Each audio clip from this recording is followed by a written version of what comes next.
Hello and welcome to the International Schools Podcast. My name is Dan Taylor.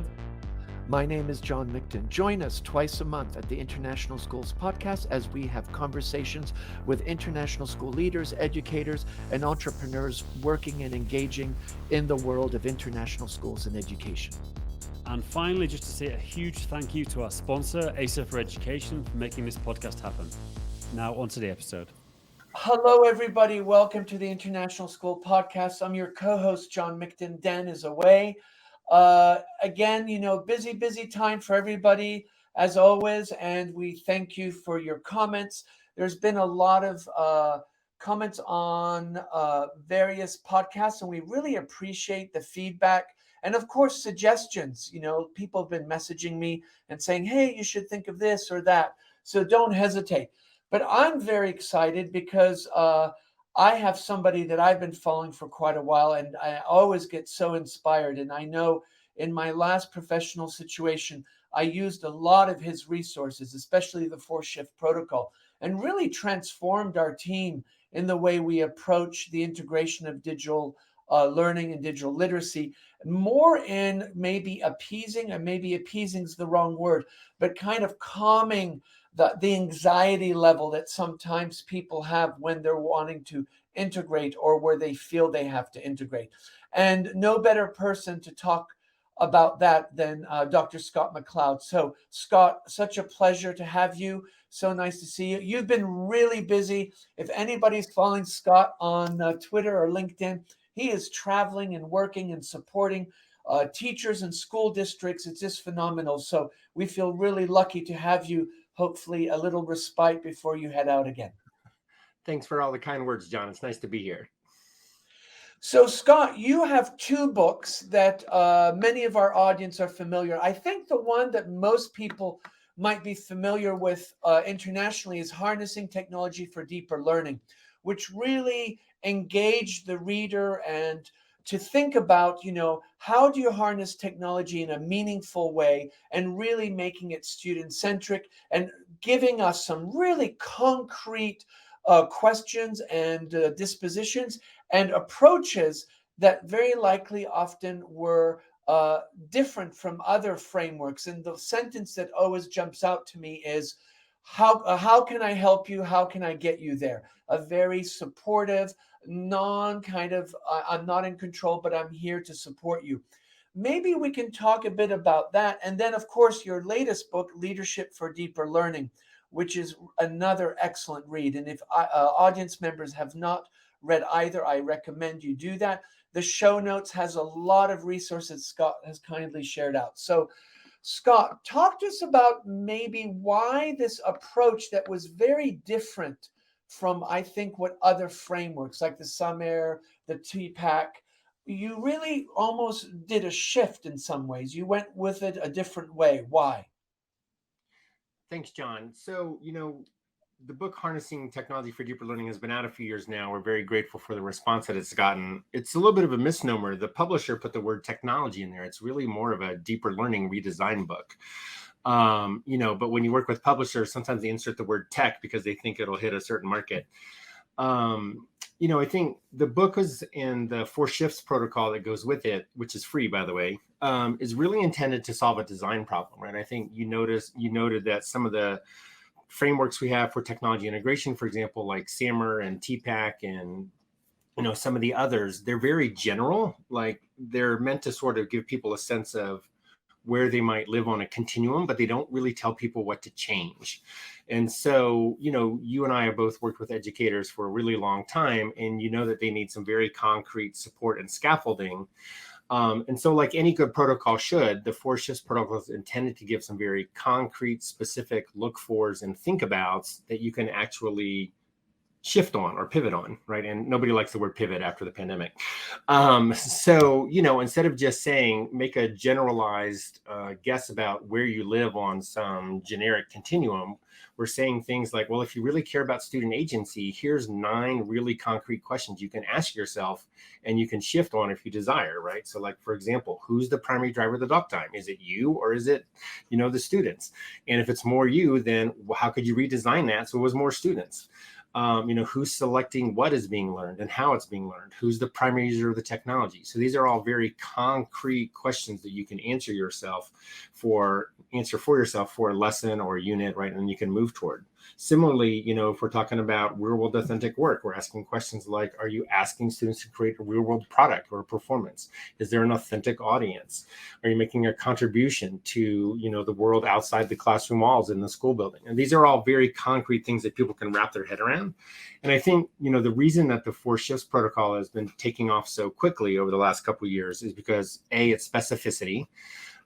B, it's really easy to use, right? We can get educators up and running in a couple hours. They can kind of understand how to work it. There's lots of flexibility in the protocol in terms of it's got a low floor, but a high ceiling, right? You can use it in lots of rich, robust ways, particularly if you're sitting side by side with other teachers or a good coach. And it also is a nice bridge to the more complex work of PBL, project-based learning, right? And I think what we see a lot of international schools and schools here in the States trying to do is they know that they want kids to have more robust learning opportunities, but they're often asking relatively traditional teachers to make a giant leap to like these 4-week PBL projects. And that's a really big jump. Whereas the protocol says, let's make those shifts in smaller steps, right? Instead of asking you to, blow up your classroom for the next 3.5 weeks, why don't you take that thing you're doing next Tuesday and start making some tweaks to it that start to build your capacity as an educator and your students' capacity as well, because they're not used to learning in some of these ways either. And those smaller shifts add up and are a nice bridge to, the full-blown gold standard PBL world that a lot of schools are trying to get to. But Scott, I think that's a really important point you bring up, is so often when we bring change about to school setting, to educators that are very busy. If you're in a classroom, in a primary classroom, middle school or upper school, you're really busy. There's a lot coming at you. And so often that, there's like, oh, we're going to go to PBL, project-based learning. What I really like, and I think what resonated with the people that we were working with, was that it's really small incremental change. And there's the option just to do one. You have those 9 questions, but you don't have to do all of them. You could just do one. And was that in reaction to what you were seeing happening in school districts that you were working, maybe some pushback about that process of change? And you said, we have to go about this a different way. Well, yeah, because I think, we have all these, big visions about what we want student learning to be, but we don't build in the scaffolded structures and supports necessary to help people get there. We just kind of throw people to the deep end of the pool and like, go swim. And then, a lot of them don't. Because again, it's too big of a leap for them. So I think, as a school leadership professor who thinks a lot about systems, we have to think about what are pathways and easy on-ramps that help people get moving, that have early wins. They can see, quick successes, and they can then build on those, right? And then as the boulder gets some momentum, right, then we start shaking off the moss of the old system and we start moving in some new directions. But I think there's an intentionality to this work as well, right? Like if you just say to a teacher, well, if you just make a tiny tweak in your instruction next Thursday, then you're good. Well, that's not quite it either, right? Because we want an intentionality to build these skills and these capacities on top of each other, so that eventually, over a few years, the student learning experience starts to transform itself. And we don't have to do that all at once. We're not asking, we're not just throwing you off the cliff, but we also have a desired destination we're trying to get to, right? And so we need to keep leaning into making those shifts bigger and more substantive over time. When you work with groups of teachers, I imagine sometimes you go in a room and you notice that there's a lot of resistance. What is it that you're doing, or when you engage with them with the 4 shifts protocol, where suddenly they say, oh, hold on here, I can engage with that? Because so often people, whenever you present anything and there are 100 people in a room, or even 20 or 5 in a classroom, there's always an initial guardedness about engaging with anything. Sure. Why do you think, and what have you noticed that shift? And it's the 4 shifts protocol. The word is just wonderful in that way too. So I think the best way to learn the protocol is just to start redesigning with it right away, right? So I usually start with section C, student agency, because it seems to be the easiest one for people to wrap their head around. And so, teachers may have an initial guardedness or reservation about the work that we're trying to do. But, within 12 minutes, we're already starting to redesign a lesson in concrete ways that give kids more voice and choice and some more control and ownership. And they start to see that it's actually not very hard. Right. And so, again, those quick wins, those early successes are really critical, where we can say, look, and we keep saying over and over again, it's not that every single activity that you do with kids has to be really high in student agency. The protocol is an if-then tool. If you want to get more agency and voice and choice into some of your instruction, then section C is probably going to be pretty helpful to you. Just think about when and where and what to redesign, right? And look, in 12 minutes, we took this activity and we started moving it in some interesting directions. And so if you're trying to get some agency to happen with kids, notice that it didn't take us very long to start finding ways to make that work. Yeah, and I think it's those small increments that are so important. Your second book again uses the word harnessing. Is that again your publisher deciding that, or is that really you saying, hold on, the harnessing leadership? Talk a bit about this idea of harnessing. Oh, so you mean leadership for deeper learning? So yeah. Well, leadership for deeper learning is a different kind of book, John, because, again, I'm a leadership guy. And so we can spend all the time we want around working with teachers and instructional coaches to redesign day-to-day instruction, but those people are embedded in systems, right? And so the Leadership for Deeper Learning book, which is my latest one, is really focused on what are those leadership behaviors and organizational support structures that surround this instructional work that we're trying to make happen. And I think, you mentioned the word harnessing. I think one of the things we see in these deeper learning schools all around the world is that they do a fantastic job of harnessing the energy and the enthusiasm and the desire of teachers to do right by kids. And often, it's not teachers that are the problem when we try to think about making learning experiences different for children. It's the systems in which they're embedded and the leaders that maybe are trying to quash them for whatever reason, right? Because of their own fear or control needs or whatever. So the Leadership for Deeper Learning book, what we did is we identified 30 schools around the country. Most of them are in the States, but there are a few, schools internationally. And our basic driving question was, what do you do as the leader of an innovative school that's different from your counterpart down the road, right, at a more traditional school? And it was fantastic, right? Like they told us, they showed us, we interviewed every principal. We did site visits for 28 of the schools before, the pandemic shut down travel. And, it's a very concrete book like Harnessing Tech for Deeper Learning, but it's on the leadership side. So every chapter ends with key leadership behaviors, key support structures, and lots of really rich, robust narrative about what kids are doing, what educators are doing, what the leaders are doing, to make sort of this deeper learning work. And it's, it's phenomenal. When you walk out of one of these schools, you wish your kid went there, right? Yeah, absolutely. Were you surprised? So you went to talk to 28 different schools internationally and mostly in the United States. Were you surprised? And did you pick those schools because they were innovative? Yes. Or you you already knew ahead of time that there was a level in innovation. Is there a commonality between all of them, or are they all so very different? We tried to pick a wide range of schools. They're mostly secondary, and I can talk a little bit about that and what my plan is around that angle in just a minute. But everything from traditional public schools, charter schools, independent or private schools, international schools, like we really tried to get a mix, even a couple of places that might not technically be a school or almost not a school, right? They're more studios. And just try to pick sort of a wide range of things that we know were happening, that were pretty interesting, just so we could kind of get a diverse spread of experiences and contexts. And so when you went to these schools, did you had a set of questions you were trying to kind of get out of these leaders? What was their magic sauce, if you want to call it such? And do Right. did some of them not even realize that they were being innovative? It was just second nature, or how purposeful were these leaders?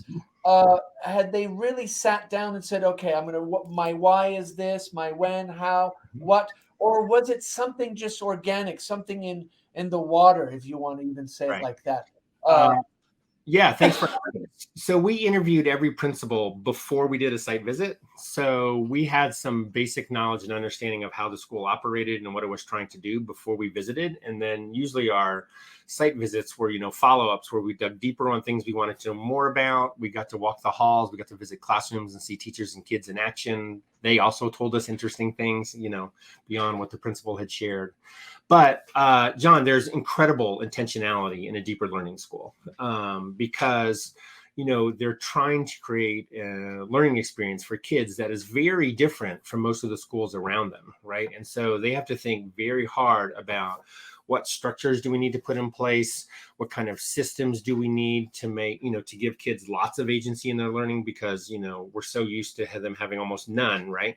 So, they think a lot about design and about structures and about systems and about empowerment.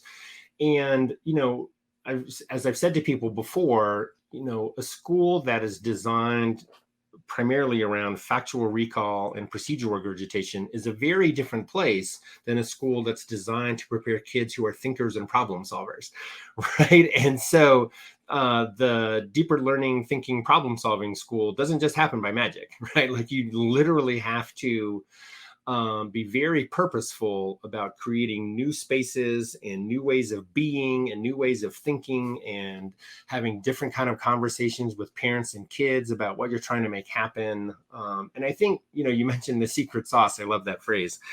I think the secret sauce for these schools is a really strong commitment to empowering kids to drive a lot of their own learning in meaningful ways that are interconnected with the community around them, right? So so they're really trying to create difference makers and really empowered, change makers and learners. And I think the second part of the secret sauce is they're doing the exact same thing with their teaching staff, right? So when you talk to these teachers have really high levels of trust and efficacy and agency themselves to design learning experiences that look very different from more traditional teachers who often maybe would like to do that kind of work with kids, but feel beat down by the system that they're in.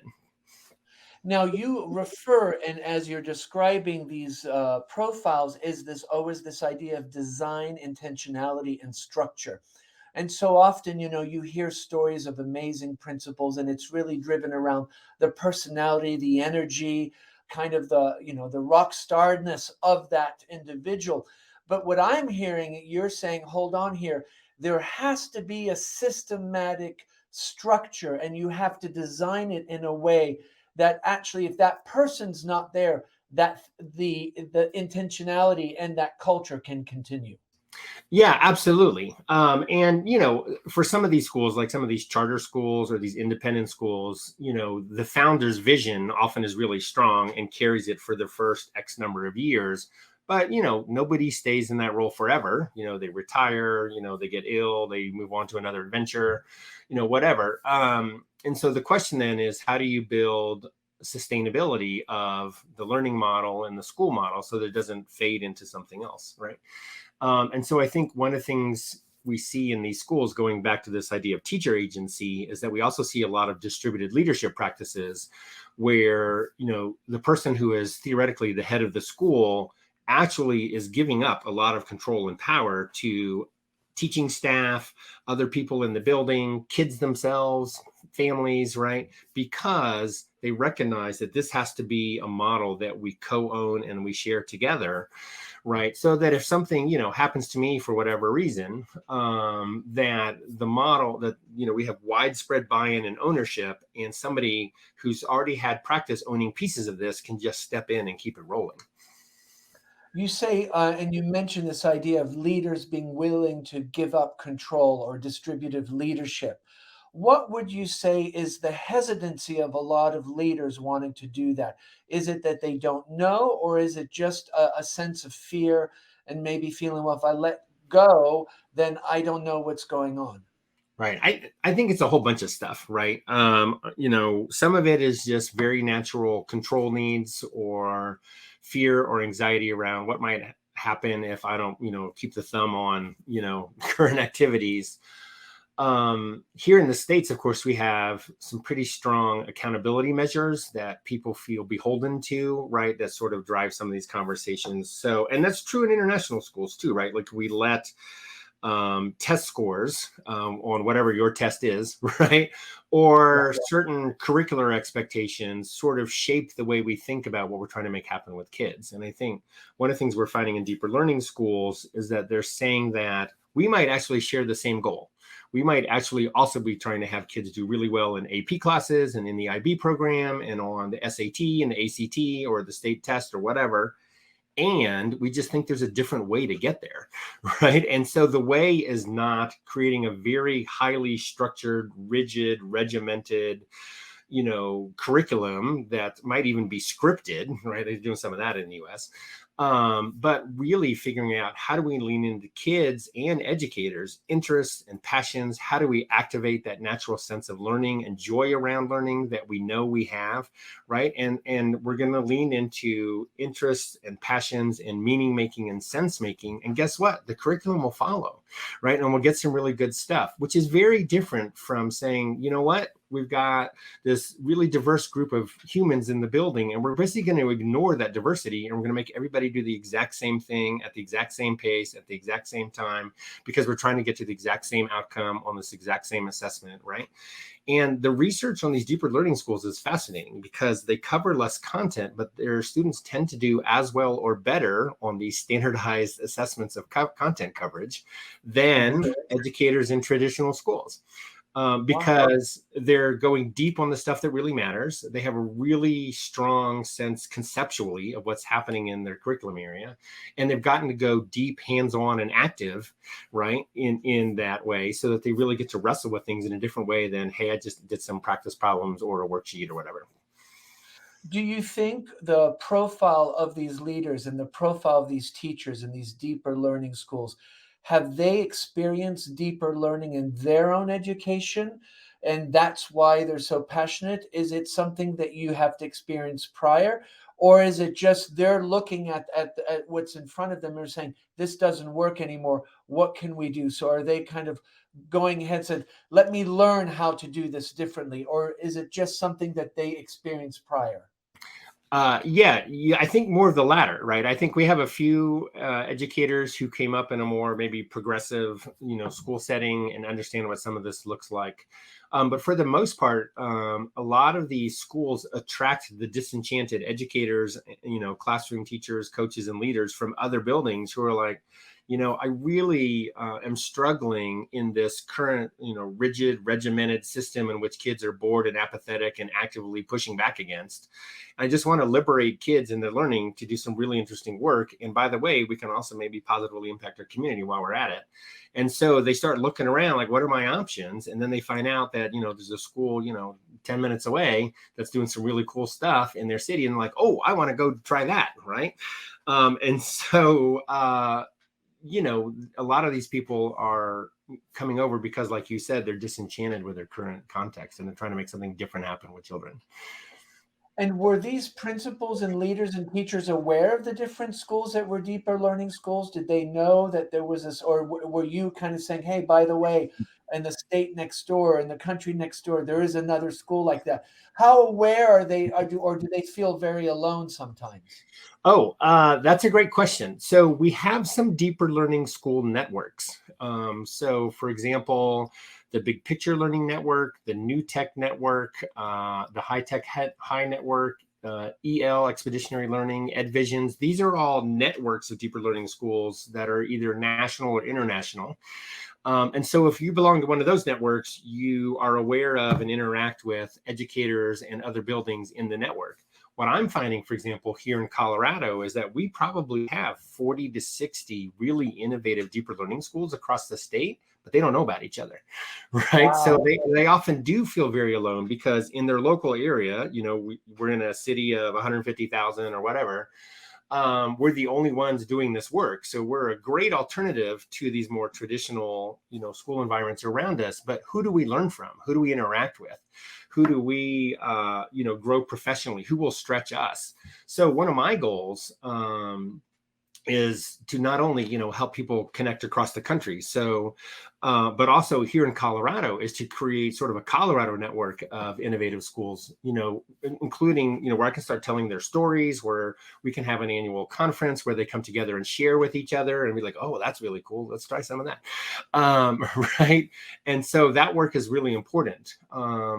Right now, I think the best source, if you're really interested in innovative, deeper learning, is the Getting Smart website, because they profile interesting schools all the time. And that's where we got a lot of our schools for the book from. But, as we put our 30 schools together, and we had a lot to choose from, what we found was that even the people who participated with us then read our book because they were in it. And they were like, wow, I didn't know all these other cool schools were out there. Like, I want to come visit some, right? That's great. Yeah. And I think it's so important, this shared learning. And I know in international schools, sometimes certain educators, they're in countries that maybe, especially that they're, maybe the only international school, or there's just a few, that idea of shared learning and cross-pollination and professional development can be so enriching. And I think one thing that we learned through COVID is that we can actually learn from everybody in the world, as we're doing right now, just by being on an online virtual environment. Yeah, absolutely. And John, I think one thing that I'll say about international schools is that in large metro areas, you often have multiple international schools. And, what we often see, just like here in the States, is that there's a sort of like a flagship international school for the city or maybe even the country. And then all the other international schools in the area are trying to emulate and be as close to that one as possible, right? But what I would say here is that there's actually an opportunity to do some real interesting market differentiation within the metro area, right? So rather than trying to be a, less funded, less resourced clone of the flagship, why don't you offer something different?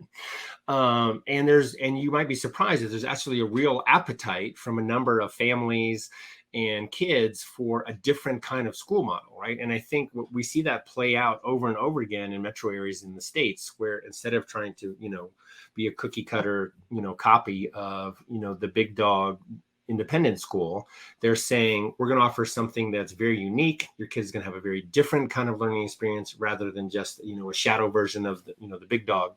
And it's going to be great. Like, come over here and watch what these kids are doing. And so I think there's an opportunity there for international schools if they choose to lean into it. I think that's a really interesting point you bring up, because there are, cities, large metropolitan areas all over the world, and there is this flagship school, and then you see 2-3 other schools opening up and trying to do the same. But because that's kind of the known quantity, and if it works for them, maybe we can get some of the crumbs, or we can get some of that aspect. When you're talking to these deeper learning schools, I'm wondering, what is the connection with industry and the way business has changed? We know that the business world is changing rapidly. Startups, and you look at a lot of young entrepreneurs, the way they're approaching learning and engagement. Did you make connections? Is that something you were looking at? Or what's the relationship between these deeper learning schools and maybe the new way people are working? I'm thinking the global digital nomads, a lot of the startups, those kind of things, green companies. Yeah, absolutely. So I think, as we look around at our work context, corporate or otherwise, we're seeing a couple things happen. One is we're seeing the flattening of hierarchies, right? So we're not having 17 layers of the organization before you have to get approval from, the assistant to the CEO or whatever. We're devolving ownership and agency down to the lower levels of the organizations. And we're trying to create smaller work teams that are more nimble, that can make decisions and be more adaptive on the fly, right? And so on. And I think the kind of work that happens in these deeper learning schools mirrors that in a lot of ways, right? So if you are flattening your corporate organization and you're expecting people closer to the front lines to be able to make decisions, to allocate resources quickly in different ways, to respond more adaptively to market needs, and so on, you have to have workers who are comfortable doing that, right? And guess what? It's not just tell me what to do workers. It's workers who are comfortable with agency and ownership and collaborating with a diverse set of other people. They're used to the idea that they can be difference makers and change makers and impact makers, right? And so these deeper learning schools are fantastic incubators and laboratories to prepare this kind of future employee, right? Or I should say current employee, right? Because they turn out students who know how to wrestle with complex problems, who know how to lean into difficulties and challenges rather than away, who are not saying, just tell me what to do, because otherwise I get anxious, right? And that's the perfect sort of, graduate for a startup, for a flattened corporation, for a multinational company who really needs people who are comfortable with collaboration and working with diversity and so on, right? So these schools are ideal fits in many ways for sort of the direction that companies and organizations are going. And one thing that, during COVID, there was a lot of talk and articles that, okay, we've had COVID, now we're going to do school differently. And there was a lot of talk about it. And somehow, we were online, we were re-looking at the curriculum because suddenly we had to pivot to a virtual environment. And we're realizing that some of the things that we were doing really don't work. And especially when you go online. So there was this whole narrative that school was going to be different. Has it changed, or have we just gone back to our old habits? Right. So I always say that the number one challenge to transforming school for a global innovation society is not resources or the tests or external mandates or funding or any of that. It's our mindset of what school should look like. Right. And those mindsets of what school is, right, are deeply, deeply embedded in our psyches. And so you can go up to anybody on any street in any country and just say the word school, and a whole host of images come to them, right, about what school is. And it's rooted in what their experience looked like, what their parents and grandparents' experience looked like. And all of a sudden, these deeper learning schools are coming around and saying, we're talking about something very different here, right? And, we're not talking about kids as passive recipients. We're not talking about teaching as a transmission model with kids then regurgitating. We're talking about empowering kids to be difference makers. They're out in the community doing cool stuff. They have lots of ownership. We're using tech in interesting ways rather than controlling kids with tech and so on, right? And that really messes with people's minds around what school should look like. So after a pandemic, no, we haven't tried to really significantly change how we do school, mostly because of our mindsets of what school should be. Those mindsets are now being reinforced by political messaging around learning loss, right? And catching kids up, and test scores are down and whatever. And I think what's been interesting for me to observe here in the States, at least, is that kids still have a lot of trauma that they're carrying with them from the pandemic that is going unaddressed in school settings. Educators are also carrying a lot of trauma, and so are families. And yet these learning loss conversations are pushing even more heavily into traditional school models under the catch-up language, right? We got to catch up. We got to catch up. We're going to lean in more heavily into traditional schooling practices because we got to get those scores up and learning loss and blah, blah, blah. Instead of recognizing that what kids really need right now is they need a deep breath. They need a lot of care. They need a lot of relationships. They need a sense of agency and ownership that they probably didn't have during the pandemic, right? Because they were stuck at home and isolated and anxious. And it's that sort of that foundation of care and relationships that is then going to allow us to bridge back to the kind of teaching and learning that we need to make happen. And I see way too many schools in the US that, because of the learning loss rhetoric, are diving immediately and accelerating and leaning hard into academic processes without all the other stuff that surrounds it. And then they're fighting with their kids all the time and it's not working, but they don't know what to do differently. And these deeper learning schools just operate in a different modality, and they're having many fewer of those problems. Is learning loss, is COVID a scapegoat for learning loss? I don't know about that. We had a pretty substantial disruptions in people's lives and academically. So, but I'm wondering this because this learning loss of narrative seems to have really percolated up, and it's almost like, okay, now we have to change everything and catch up so we get these better scores. And I'm just wondering, was that going to happen anyway if we hadn't had COVID, or is it really the pandemic because it was so traumatic and so unexpected and unlived before that there is some validity to the idea of learning loss? Yeah, I think test scores have dipped everywhere. We can have a whole different podcast episode about whether those test scores mean anything, how valid we should treat them, and so on. I think for me, the bigger question is what kind of outcomes do we want for kids and how do we assess those? And a lot of the outcomes we want for kids, like, are you a good human being? Are you creative? Are you a great collaborator? Can you go out and make a dent in the world, right? Are you a good thinker and problem solver? None of those are captured in these assessments whose scores have dipped that we allegedly care about. So yes, we want kids to know stuff. Yes, we want kids to be able to do stuff. But that is not context-free work, right? And I think that as long as our conversations around learning loss and assessments and scores and catching up are focused primarily on these numbers, on assessments of relatively low-level learning, right, then we're missing the bigger picture of, the fact that we're supposed to be preparing kids to go out in the world and be successful and be happy and, impact their communities in positive ways. And none of that shows up in those test scores, but it's getting lost because we're so focused on this one measure. Exactly. What do you think was the silver lining of COVID for educators? What are you noticing as you talk to educators and school leaders? What did for anything, there's a positive, there's a negative, there's an opportunity. What was the opportunity that maybe now we've gained because of that experience?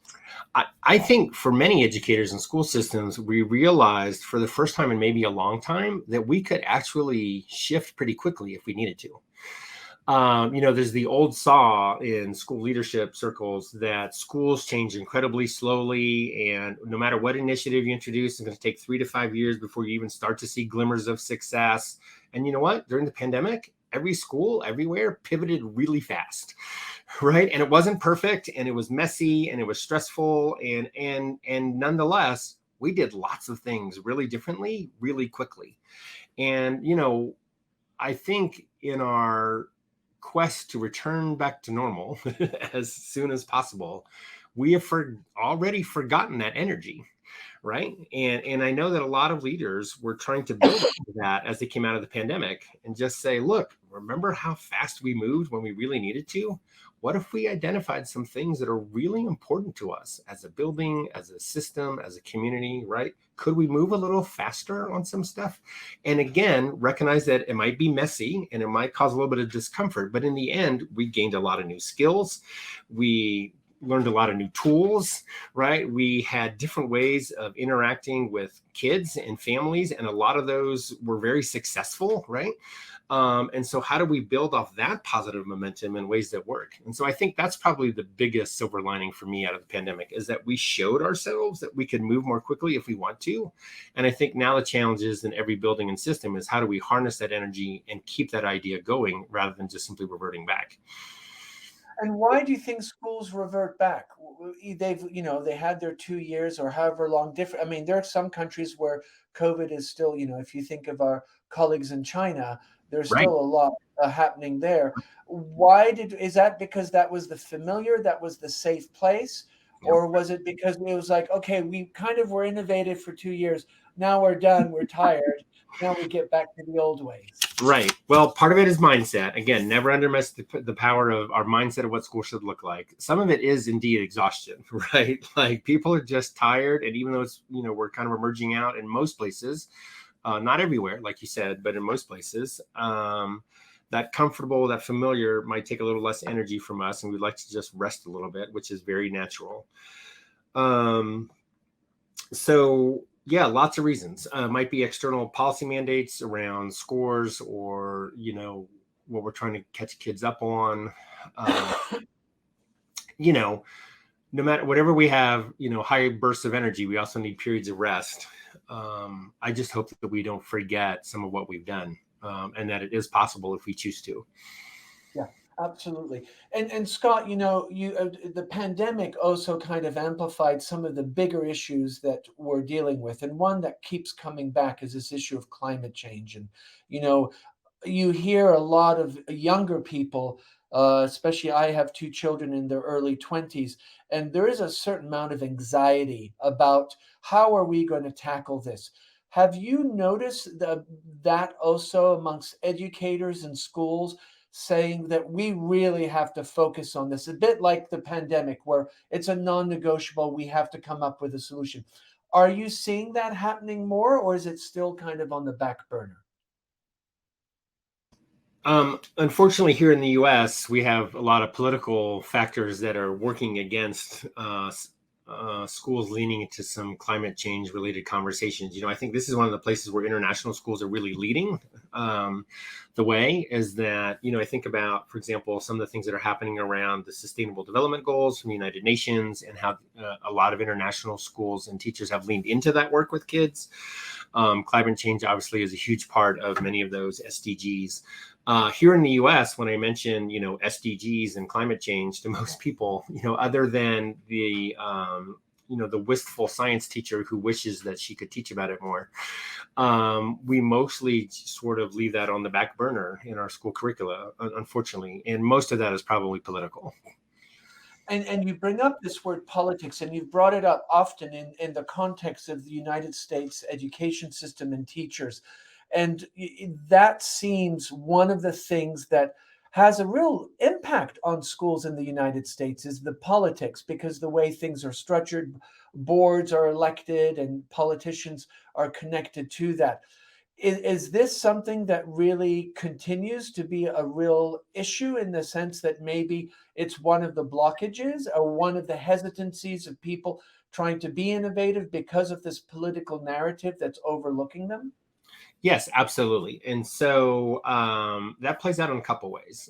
The first one is just to recognize that any school environment is inherently political. So even in an international school community, right, which is smaller than, say, a state or a nation, there are intense politics within that community. So Yeah. I mean, don't pretend otherwise, right? Yeah. And in the United States, these political narratives impact schools in a variety of ways, right? So, international schools stand relatively independent from perhaps the city or nation in which they're embedded often, right? And they can kind of pick their own curriculum. In the US, right, if you're a public school, for instance, you don't have that flexibility. You have to implement the state curriculum that your state has decided on. So if your state is saying that you can teach certain things, or that you can't teach certain things, or that you can't talk about certain topics, right, then that shapes, state approved curriculum and state approved textbooks and state approved, instruction, and teachers can get disciplined or terminated if they, talk about things they're not supposed to. So all of that has sort of a real big impact on what instruction looks like. But the politics also plays out in other ways. So during the earlier days of the pandemic here in the States, we treated teachers as heroes because they were stepping up even as their own children were sick and their own families were ill or dying. And they were leaning into still trying to somehow provide for the children in their community and make sure that they got an education. And we really leaned into that hero narrative. And somewhere along the way in the States, in a lot of communities, teachers became villains, right? They became villains because they were advocating for their own safety. They were advocating for the safety of their children and their families. They were asking people to slow down a little bit because, people were eager to get their kids back into school during the pandemic. And they might've thought that it was a little too quick because of the percentages in their community. They were advocating for some different kind of learning and teaching happening because everybody was exhausted. And somehow the narrative flipped and they became villains. They became obstructionists. They became the people to blame because kids were stressed and angry and not successful academically. And what we're seeing now as a result of all that political narrative, right, is you can only beat up on teachers for so long before they've had enough. Right. And so as teachers are saying these kids have extra needs as they return back from the pandemic and they're not being met, there's a lot of stress in the building. We're all burnt out and overloaded and exhausted. Please, school system, help us address some of this. And the school systems are too brittle or fragile to accommodate that. Parents are hollering at them.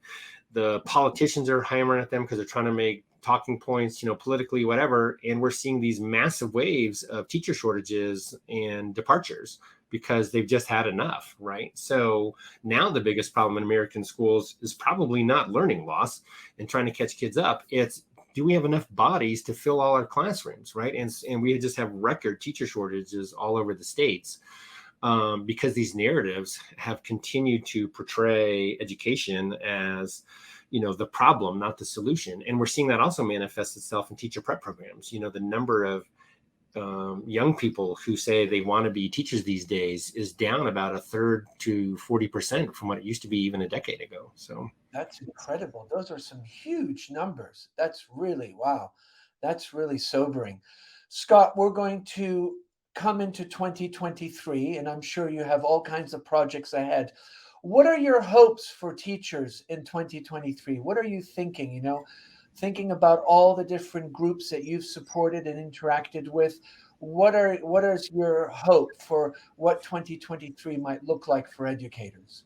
My biggest hope for classroom teachers always is that they're embedded within schools that really allow them to try some interesting things with kids, right? And I think most of the time, our frontline classroom educators are never the problem. They always want to do right by children. They're in that profession for the reason of doing right by children, right? And they've got really interesting ideas. For whatever reason, the system can't seem to make happen, right? And so, just like these deeper learning schools really liberate and empower kids to do interesting work, my hope for educators is always the same, that they can find a school and a leadership team that really just leans into the yes, not the no, and says, you got that interesting idea, you want to run with it, you want to try some cool stuff with kids, like, yeah, let's try and make that happen. Let's see where that goes, right? And unfortunately, we just don't have enough of those schools and enough of those environments. But that's always my hope for teachers. And I think that idea of always saying yes is so important. Nothing's worse to see a fantastic, innovative teacher that finally says, you know what, I'm not putting my hand up anymore because it keeps saying no. And then that's really sad when you see that. And one thing that, I always, and I think the pandemic highlighted it, it's amazing how everyday teachers come into the classroom, whatever has happened in their personal life or whatever politics might be in the building, they're there in front of their kids and they're doing the best for them. And I think that is something that requires immense motivation and integrity. And I think that's something that I always find so inspiring when you walk into a classroom. Scott, thank you so much. What are any projects coming up that you're willing to share? Is there another book in the works, or is that a secret? Yes, no, I've got 4 big things I'm leaning into in 2023. The first one is this community in Colorado where I'm going to try and bring all our deeper learning schools together so they can start networking and learning from each other. That's going to be called Colorado Innovates. I'm really excited about that.